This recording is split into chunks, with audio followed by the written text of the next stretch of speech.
patrolling the streets of Belgrade with the officers of Intervention Unit 92. They're a special unit charged with combating organised crime in the Balkans.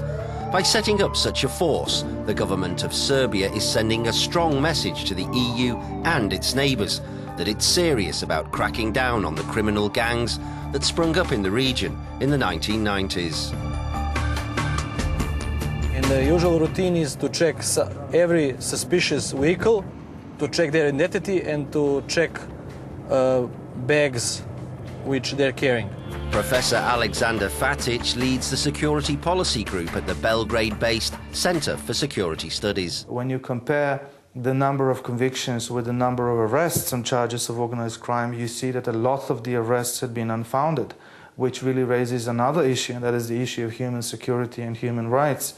We also have this phenomenon of top politicians, and when I say top politicians, I mean the very top of the political elite, who hold political party congresses, and then in the manner of Josip Broz Tito in the previous socialist and communist times, announce major arrests. And after these political party congresses, you see arrest campaigns being conducted by the police. This is not good for the Serbian democracy, even though it might be motivated by good intentions.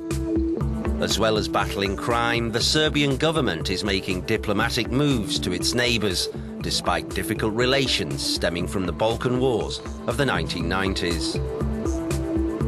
The Serbian Interior Minister is Ivica Dačić. Organised crime presents a threat to Serbia. These criminal groups are involved in drugs. It's the biggest problem, drug trafficking. Around 60% of organised crime is made up of drug smuggling. It's interesting to note that 80% of the drugs that flow into Western Europe follows the so-called Balkan route. 80% heroina u zapadnu Evropu prolazi preko takozvane balkanske rute. According to the UN report into drugs, the Balkan route is the weak link in the number of seizures of heroin coming from Afghanistan into Western Europe. The Balkan route is a major concern for the governments of Southeast Europe. Brussels is arguing that the countries of the region should take more effective steps. Turkey and Iran are the countries with the highest success rate when it comes to intercepting the movement of drugs into Europe.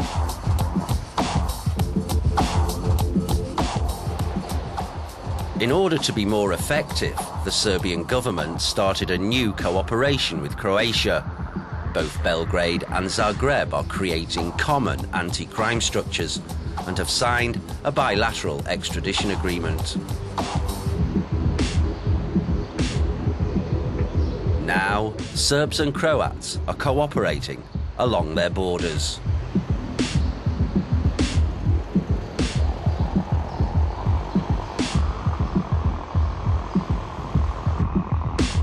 This is Krunoslav Janic of the Croatian Border Police.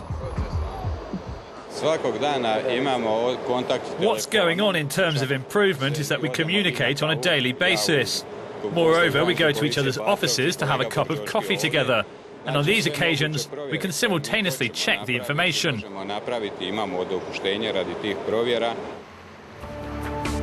According to the cooperation agreement recently signed by Serbs and Croats, by October 2010, 2 police officers, one from each state, will be sharing the same office. All data and information will be analysed simultaneously. Thanks to the goodwill and cooperation with its former enemy, Serbia has been given 15 speedboats by the European Union to control the traffic on the Danube.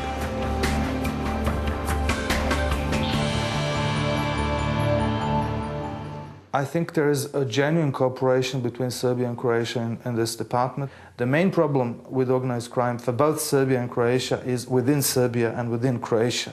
Both Serbia and Croatia have very similar problems with systemic corruption, with these traditions of nepotism and inertia by the political elite when something needs to be changed.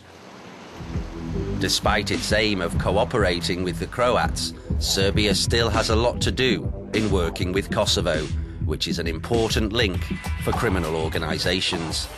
Security cooperation is a touchy subject, as Serbia still considers Kosovo part of its territory. To je problem samog Kosova.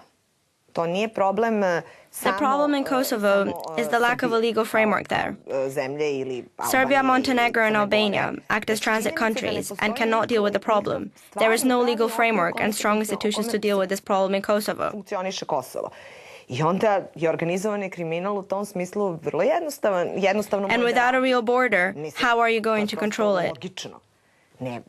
Nema granica ako ne postoji nikakva kontrola. This is the Kosovan ambassador to Belgium. We can be proud with cooperation that we have with all our immediate neighbours, with capitals like Skopje and Podgorica and Tirana and so on. With Serbia, clearly there is an issue there, since we are dealing with a country that has a problem with our very own existence. This is the head of the European Commission delegation in Serbia.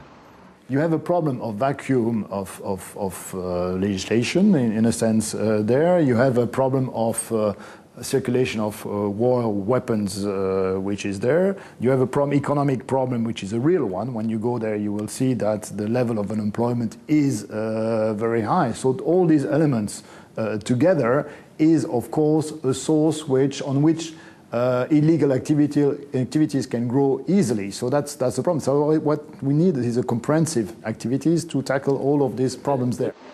Geography makes Serbia pivotal in the fight against organised crime in the region, but relations with Kosovo are poor and those with Montenegro have just begun to improve. Serbian authorities are realising that without deep reform within the system, the police alone cannot deal with the problem. Criminals from the former Yugoslav republics cooperate better than the politicians in the Balkans. That's why police cooperation in the region is far better than political cooperation.